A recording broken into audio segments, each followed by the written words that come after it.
químicas, a importância do hipotálamo, que o professor Eduardo tem muito mais autoridade e conhecimento que eu para nos explicar os movimentos no cérebro enquanto dormimos. Ok, professor Eduardo, Perfeito. nos ayuda con esta parte científica que eu não domino, sinceramente. Bom dia, pessoal. Passando assim um pouco rapidamente um resumo dessa parte aqui, o que a Ana estava trazendo especificamente são a quantidade de bioquímicas que são liberadas, que acontecem no nosso cérebro, especificamente em cada fase ali do sono, né? A fase um, a fase 2, até a gente chegar ali no não REM e depois no sono REM. E aí ela vai falando da liberação, que vocês podem perceber pela cor aqui, de bioquímicas que acontecem no nosso cérebro. Para dar base nisso, a gente pode pegar lá o que a Ana falou anteriormente no slide, e o Ruben fez aqui de uma forma brilhante a ligação, que os padrões de atividades do nosso cérebro, enquanto nós entramos nesse sono REM, são semelhantes, e eu estou falando padrões em questões de atividade cerebral. Se eu pegar, por exemplo, um eletroencefalograma, ele está lá trazendo resultado, atividades tão semelhante quanto um cérebro desperto, um estado de atividade lógica cognitiva.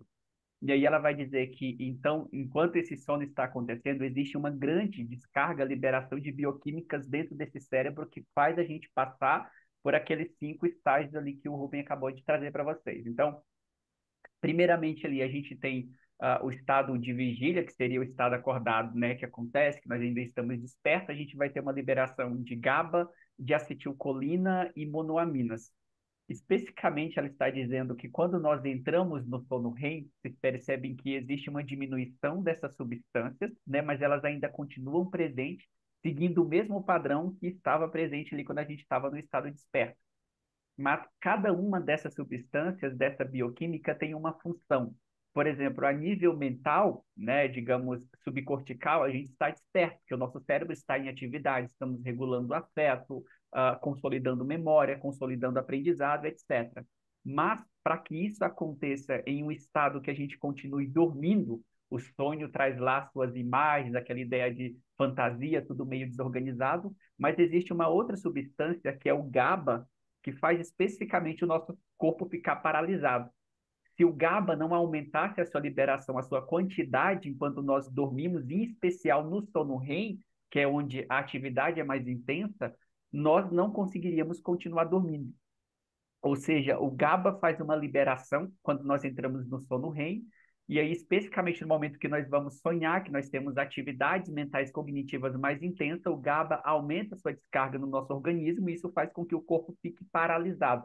O corpo paralisado, nós podemos ter afeto, emoções, memórias e experiências nesse mundo do sonho, sem que estejamos comprometendo a segurança do nosso corpo.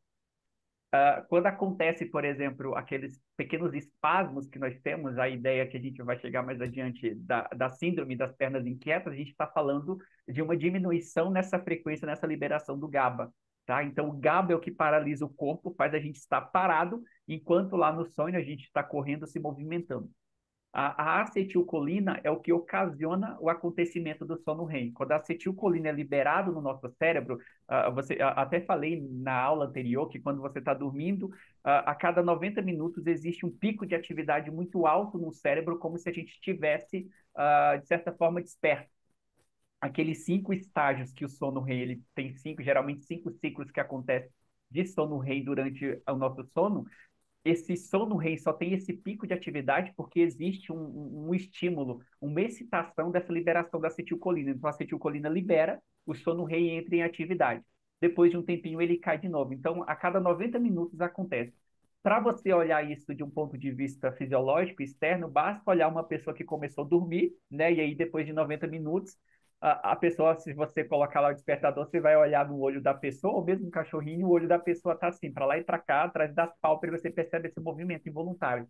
Esse movimento ele só acontece porque a acetilcolina foi liberada ali. Ou seja, a gente tem, como o Rubem começou a falar adiante aqui, anteriormente. A gente tem o olhar do corpo, mente, cérebro, físico, e a gente tem o subjetivo. Então, eu consigo ver essas duas perspectivas. Então, é a acetilcolina que libera especificamente isso. Já a serotonina, a noradrenalina e a histamina, elas, depois que a acetilcolina tem uma liberação, ela precisa cair. E para que ela caia, é a serotonina, a noradrenalina e a histamina que entra em atividade. Quando elas entram em atividade, a acetilcolina diminui. Então, é esse pico que acontece, que é o que o Alan Robbins, que eu falei no curso de neuropsicanálise na prática clínica, vai dizer que o sono, assim como o sonho, é um processo fisiológico, não tem nada de interpretativo. Mas o que o Ruben acabou de falar, não existe uma base científica para dizer que você precisa exatamente de 8 horas, 7 horas, e isso é o padrão para qualquer pessoa. Não.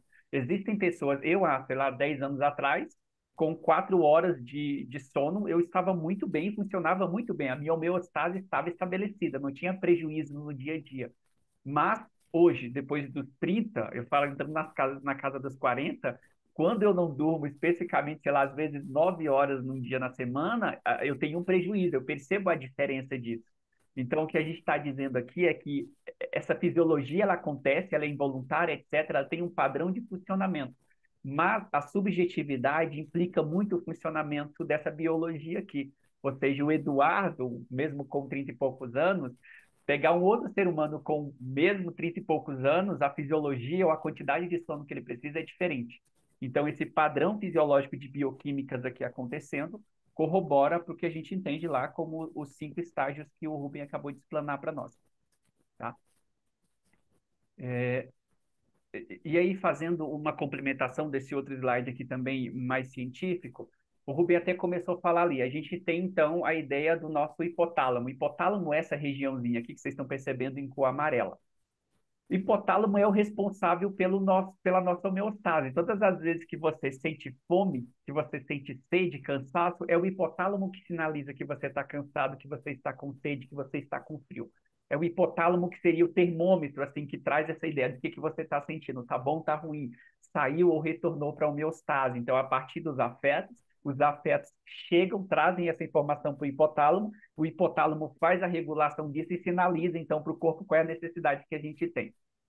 Associado a esse núcleo específico ali do hipotálamo, nós temos esse núcleo supraquiasmático, que é toda essa regiãozinha aqui, ó, que está numa cor bem verde, bem pequenininha aqui, é uma menos que um carocinho de feijão. Então, especificamente, essa membranazinha, esse núcleozinho aqui nessa cor verde, é o núcleo supraquiasmático, e é ele que está associado, interligado, conectado com essa glândula pineal, que está aqui atrás. Ou seja, existe uma ligação direta entre essas duas estruturas aqui. Quando, por exemplo, chega à noite, aí o Ruben começou a trazer uma orientação de que nós devemos evitar o estímulo da TV, da luz azul, do celular, devemos diminuir as luzes, ir para uma luz amarela, um quarto silencioso, um quarto mais escuro. É o ambiente sendo preparado como estímulo para sinalizar especificamente a esse hipotálamo, através do núcleo supraquiasmático, atingindo e conectando, sinalizando para a glândula pineal que está anoitecendo. Ou seja, se está anoitecendo, significa que a glândula pineal, que está também aqui conectada, precisa fazer uma liberação de uma substância que é fundamental para que a gente venha ter uma qualidade de sono e passar por aqueles 5 estágios de uma forma eficaz, saudável, que é a melatonina.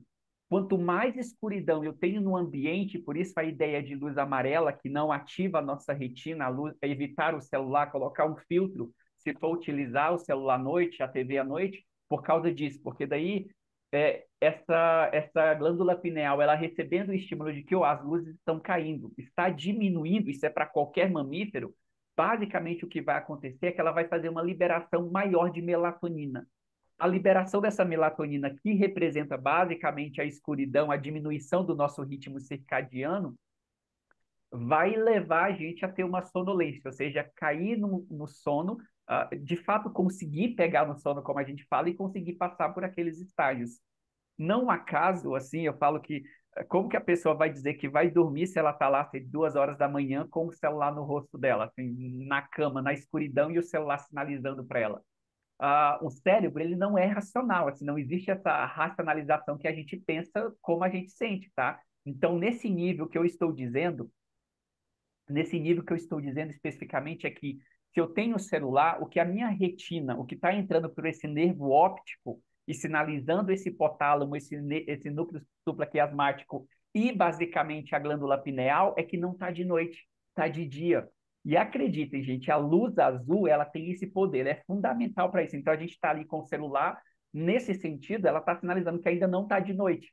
E o que que ela faz? Ela retarda, ela segura a liberação de melatonina.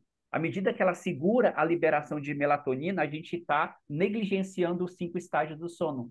É possível que eu tenha 3, 4 sonos REMs durante a noite, quando na verdade eu deveria ter 5 para ter um sono saudável, um sono que existe uma higienização cerebral. Mas à medida que eu não tenho isso, a melatonina está sendo segurada lá, está sendo retardada. E aí, quando eu vou às 3 horas, às 4 horas da manhã, de fato, desligar o celular e cair no sono, aí a melatonina é liberada em uma grande quantidade. Por isso que é tão difícil despertar, acordar, tá? E a maior liberação, a maior quantidade de liberação da melatonina acontece à noite. É a melatonina que tem essa liberação muito forte à noite, etc., que vai fazer você despertar. Então, eu coloquei um esqueminha aqui só para vocês verem.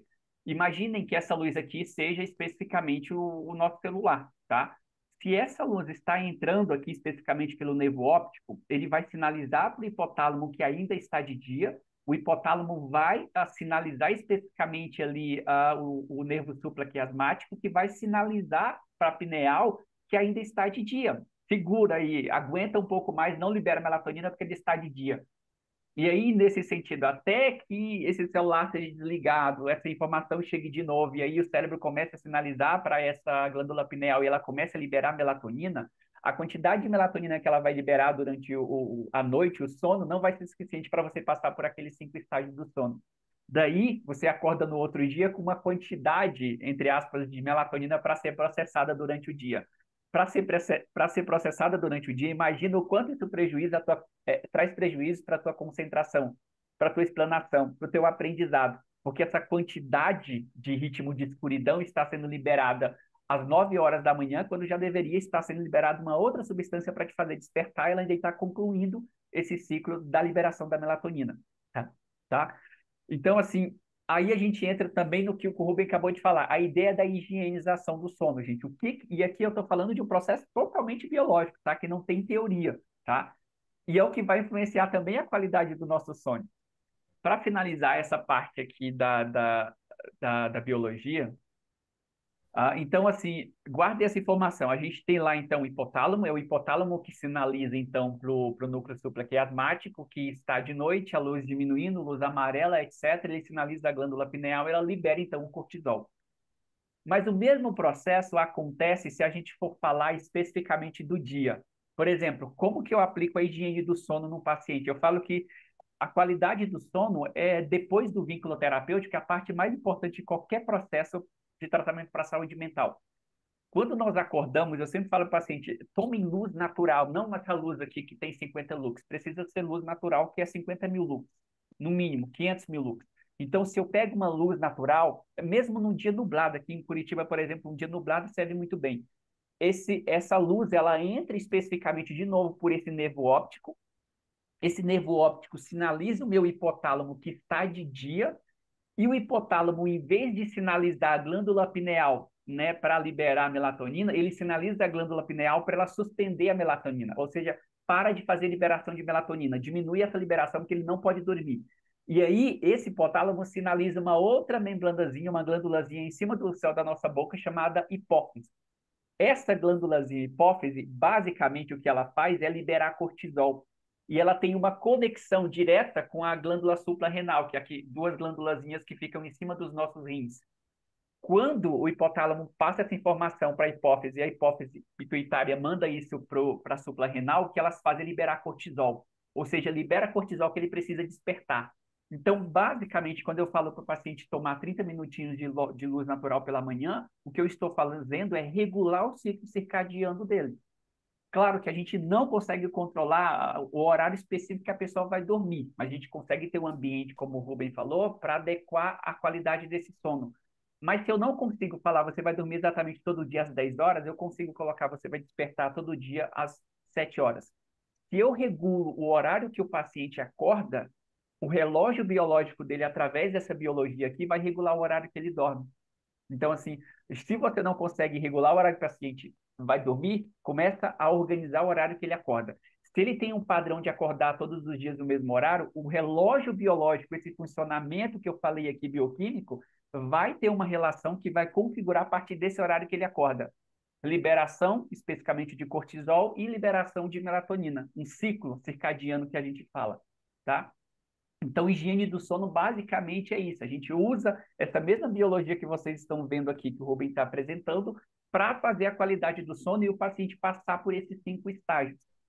Se nós não temos isso, gente, de verdade, a gente está desregulando a homeostase. Eu falo sempre para vocês que a gente tem lá as nossas necessidades afetivas e isso nos retira da homeostase.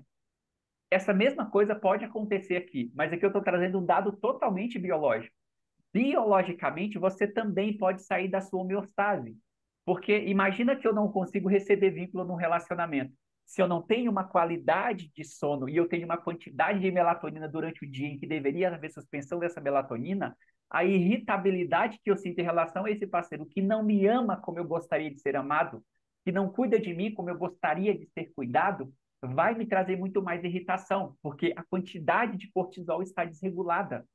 E aí, se eu não faço a regulação desse cortisol pela manhã, quando dá lá 7 horas da noite, o cortisol está no alto pico, uma liberação muito alta. E aí, se o cortisol está numa liberação muito alta, ele tem um pico de 12 horas, significa que 1 hora da manhã o cortisol está começando a diminuir. Mas 10 horas da noite, 11 horas da noite, ele ainda estava no pico muito alto. Então, isso é fazer regulação emocional, fazer regulação do sono, etc. Mas tudo isso traz especificamente a retirada, o desequilíbrio da nossa homeostase. Se nós não trabalhamos esse equilíbrio biológico, fazendo uso desse conhecimento na clínica, e trabalhamos somente o mental, o psicológico, a gente não está praticando neuropsicanálise. Praticar neuropsicanálise é como o Rubem falou, é você pegar o monismo de duplo aspecto, ou seja, o cérebro e a mente. Ambos são a mesma coisa por perspectivas diferentes.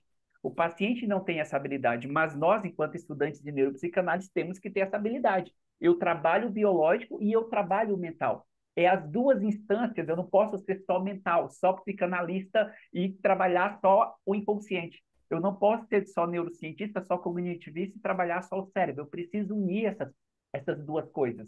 E unindo esses dois conhecimentos é que a gente está, de fato, praticando neuropsicanálise. E aí, a possibilidade de manter a homeostase do paciente, ela é real, ela é mais fundamentada.